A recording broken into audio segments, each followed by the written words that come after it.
All right, so get this. We're diving into a story today about a king, a drought, and a canceled holiday. King Mohammed VI of Morocco just made a huge decision, canceling the official celebration of Eid al-Adha in 2025. You might be thinking, whoa, why would a king cancel a holiday? Well, it's a lot more complicated than you might think. It really is. Eid al-Adha is one of the most important holidays in Islam. Families gather, there's feasting, and a tradition of sacrificing an animal, usually a sheep or goat. But this year, celebrating in the usual way is just not possible for many Moroccans. Right, and that's because Morocco is facing a drought unlike anything they've seen in decades. Rainfall is down a staggering 53% compared to their 30-year average. That's not just some dry spell, it's a full-blown crisis that's impacting every part of their society. It's like the foundation of their agricultural system is crumbling. We're talking reservoirs Yeah. running dry, crops failing, and a livestock population that's taken a massive hit. Think about it. Since 2016, their livestock numbers have plummeted by 38%. It's a huge loss, and it directly translates to less food and higher prices for everyone. So, imagine going to the grocery store and seeing the price of meat skyrocket. That's the daily reality for many Moroccans right now. And when a central part of your cultural tradition involves buying livestock, you can see how this drought throws a wrench in things. Absolutely. Inflation was already making life difficult for many Moroccans, and this drought has just poured gasoline on the fire. Many families simply can't afford to buy an animal for the traditional Eid sacrifice, no matter how much they want to. Okay, so we've got a devastating drought pushing food prices through the roof, and a major religious holiday that's centered around, you guessed it, food. That puts King Mohammed VI in a really tough spot. He's stuck between a rock and a hard place. Yes. On one hand, you have this deeply rooted religious and cultural tradition. Yeah. On the other hand, you have people struggling to put food on the table. How do you balance those competing forces? Well, it turns out this isn't the first time Morocco has faced this dilemma. Interestingly, King Mohammed VI's father, King Hassan II, canceled Eid al-Adha 3 times during his reign, each time due to severe drought. Mm-hmm. So, there's a precedent for this kind of decision, but that doesn't make it any less controversial or impactful. It's a decision that reverberates throughout Moroccan society. From what you've gathered, how are people reacting to this news? Is there a sense of understanding given the circumstances? Or is there anger and frustration at having this tradition disrupted? There's a mix of emotions, which is understandable. Some Moroccans see this as a necessary evil, a painful but unavoidable step to protect the most vulnerable. Others are disappointed, even angry. They feel like their traditions are being sacrificed and worry about the long-term consequences. It's like this decision is exposing a deep rift in their society. It's forcing them to confront some uncomfortable truths about their relationship with the environment, their economy, and even their own cultural identity. This is about way more than just a canceled holiday. Exactly. And it raises some fascinating questions about the role of leadership in times of crisis. How do you make decisions that benefit the entire nation when those decisions come at a cultural cost? How do you uphold traditions while also adapting to a changing world? This is where things get really interesting. What can the Moroccan government actually do to address this crisis? It seems like they have some tough choices to make, both in the short term and the long term. So they've canceled the official celebrations, but you can't just cancel a holiday that's so deeply ingrained in the culture. What are the ripple effects of this decision, and what happens next? Think of it like a domino effect. The first domino to fall is the economic impact. Specifically, the farmers and herders who raise livestock are facing a huge blow. Yeah, Eid al-Adha is usually their biggest time of year. Exactly. Imagine preparing all year for a huge sale, only to have it canceled at the last minute. It's devastating. Not only are they losing their primary source of income, but the cancellation is also likely to drive down livestock prices even further. It's a double whammy. So you've got this potential economic crisis brewing. But it's not just about the money. There's also the emotional and cultural weight of this decision. Eid al-Adha is about so much more than just buying and selling livestock. It's about family, community, and spiritual connection. Right. For many Moroccans, this is a time of year for deep reflection, Yeah. charity, and coming together. It's a time to give thanks and share with those less fortunate. Canceling that, even for understandable reasons, is bound to have a psychological impact. It's like having a cherished family tradition abruptly taken away.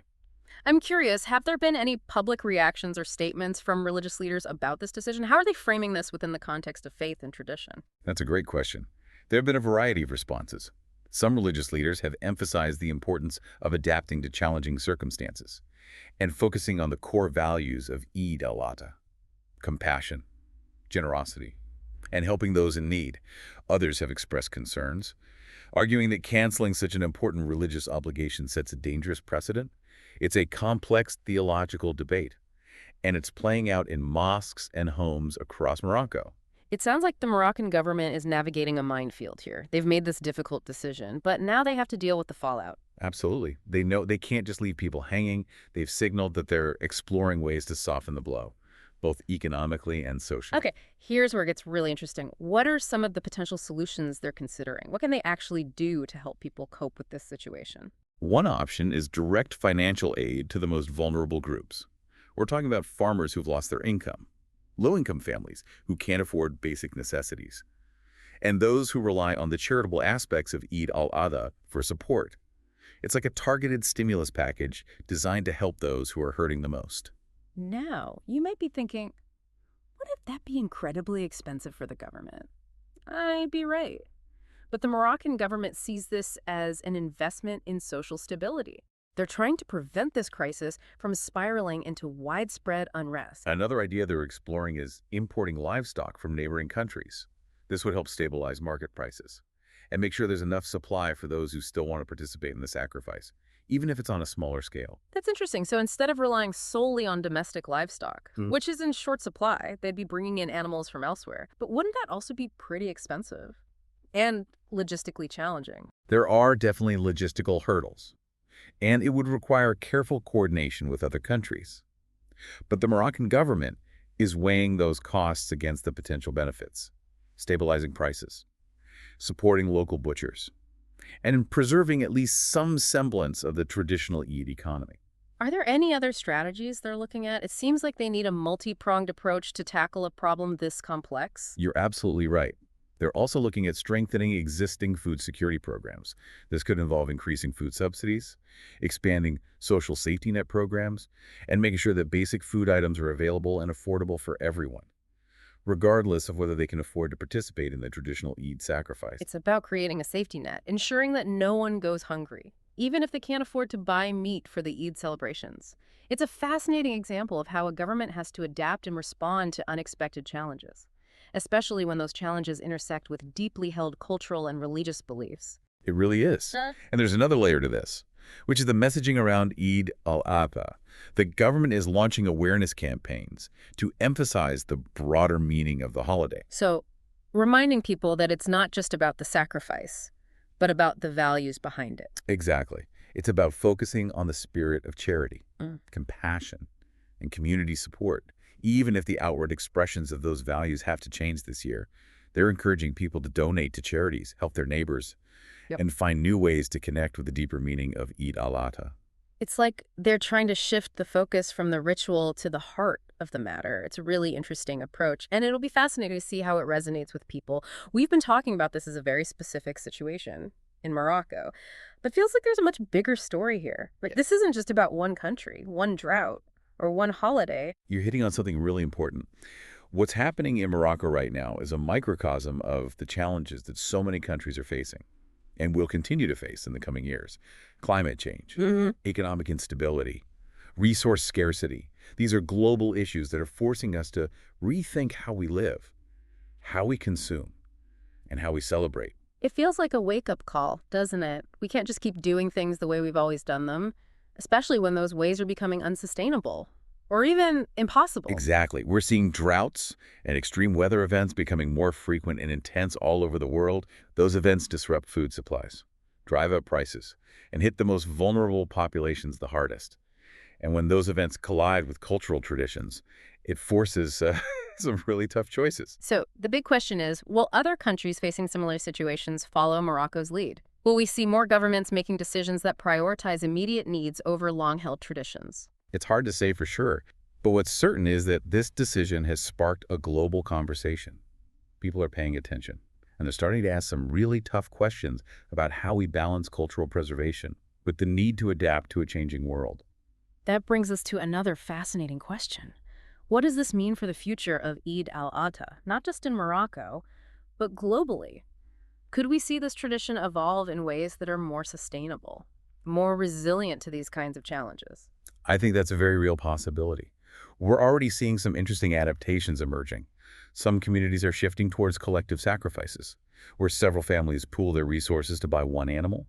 Others are emphasizing the charitable aspects of the holiday, encouraging donations to food banks or support for those in need instead of individual sacrifices. There's a recognition that the spirit of the holiday can be maintained, even if the outward expressions of it have to change. It's about finding ways to honor the core values while adapting to new realities. Right. And this isn't unique to Eid al-Adha. We're seeing this kind of adaptation across many cultures and traditions.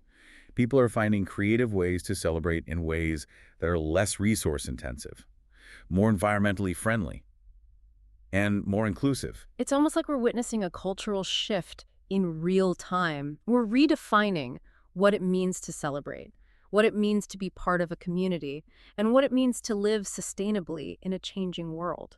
And I think that's a really hopeful message to take away from this whole situation. It's easy to get caught up in the doom and gloom of climate change and economic uncertainty. But this story shows that humans are incredibly adaptable. We can find ways to preserve what's important to us, while also making the changes that are necessary for our survival. So, what started as a story about a canceled holiday in Morocco has actually become a much broader conversation about the future of our planet, the evolution of our cultures, and the resilience of the human spirit. And it's a conversation that each of us can participate in. What traditions are important in your life? How might those traditions need to adapt in the face of changing circumstances? These are questions worth pondering, and they can lead to some fascinating insights and conversations.